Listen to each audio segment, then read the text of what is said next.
आनंद आएगा। मन को एकाग्रचित करके भगवान के चरणों में ध्यान लगा करके कथा को श्रवण कीजिए।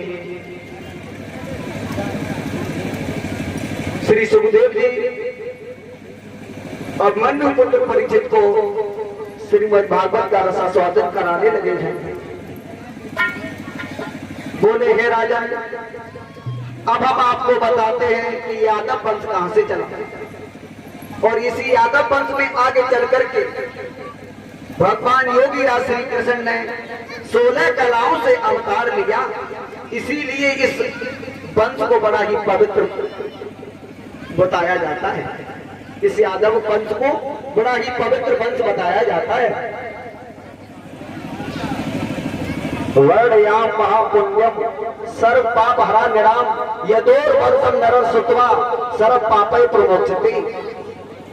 बताया गया इस श्लोक में कि जो भी प्राणी इन यादवों की कथाओं को सुनते हैं उनके जन्म जन्मांतर के सारे पाप नष्ट हो जाते हैं। हम आपको ये बता दें कि यादव वंश की उत्पत्ति कहां से हुई। ब्रह्मा जी के पुत्र हुए अत्रि,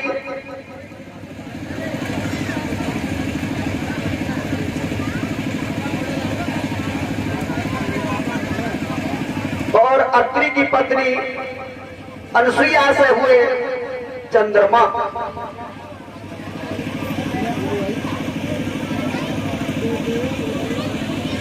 चंद्रमा ने अपने गुरु बृहस्पति देव की पत्नी के साथ में छल किया। उसी के कारण उनसे हुए महाराज बुद्ध। महाराज बुद्ध अंबिका वन में रहते थे। वहां पर श्राद्धेय मुनि के पुत्र सुधोम एक दिन शिकार खेलने गए, लेकिन उस वन में प्रवेश करते ही करते भक्तों को स्त्री बन गई, क्योंकि उस वन में श्राप लगा हुआ था। एक दिन भोले बाबा पार्वती विहार कर रहे थे, तब तक एक पुरुष आ गया उस वन में। तो मैया पार्वती ने श्राप दे दिया कि जो भी पुरुष इस वन में आएगा वो स्त्री बन जाएगा। सुधोम्न भटकते हुए अनजान में उसी वन में प्रवेश कर गए, लेकिन वो जैसे प्रवेश किया तो पुरुष से स्त्री बन गई, इला नाम की। वही महाराज बुद्ध से इनकी भेंट हुई है, तो उनका वही गंधर्व विवाह हुआ। बुद्ध से और इला नाम की स्त्री के संयोग से पुरुरवा हुए। पुरुरवा के हुए महाराज आयु, और आयु के हुए महाराज नहुस।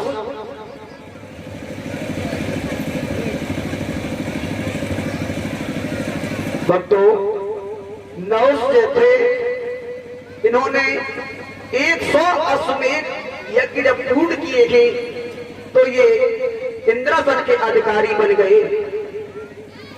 पहले वोट नहीं डाले जाते थे, चुनाव नहीं कराए जाते थे जैसे आजकल होते।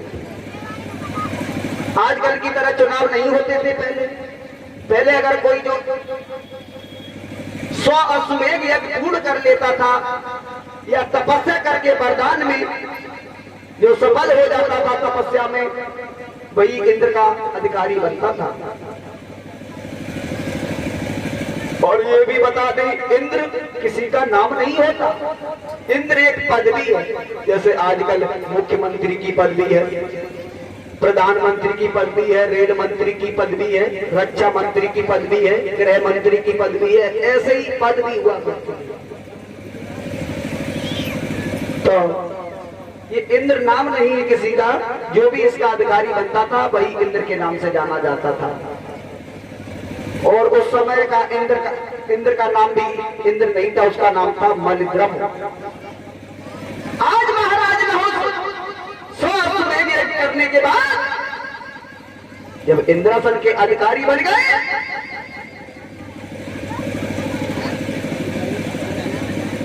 आज तक यादव वंश में ऐसा कोई राजा नहीं हुआ जो इंद्र का अधिकारी बन सका।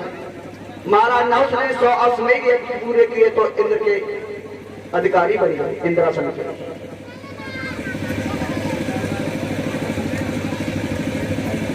भक्तों,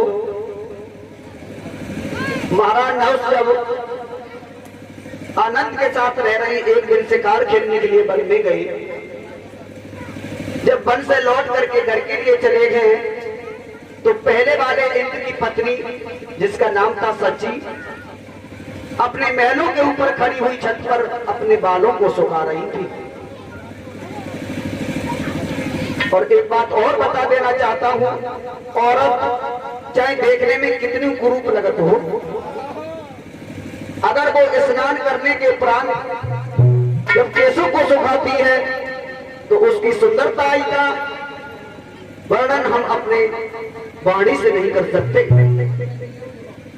जैसे ही इंद्र ने देखा है ऊपर को और इंद्राणी ने महाराज नहुष को देखा तो एक दूसरे को देख करके हंस गए, दोनों मुस्कुरा गए। एक कवि कहता है कि नैनन की दासी बुरी जाई गले ज्योति।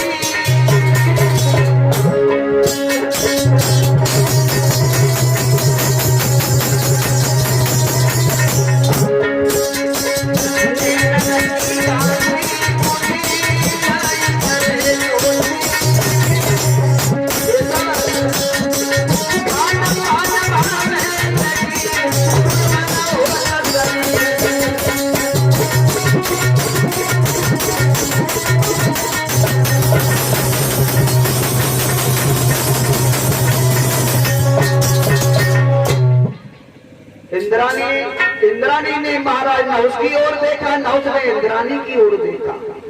दोनों एक दूसरे को देख करके मुस्कुरा गए, लेकिन दोनों का मुस्कुराना बिल्कुल अलग अलग था। दोनों का मुस्कुराना बिल्कुल अलग अलग था। इंद्राणी तो जैसा मुस्कुरानी कि जे अहीर महाराज इंद्र बन गए, इन्हें पराई स्त्री देखने की वो कर कितनी घूर घूर के देख रहे। पर नहुष ने कहा समझी जे तो हम पे रीझ गई।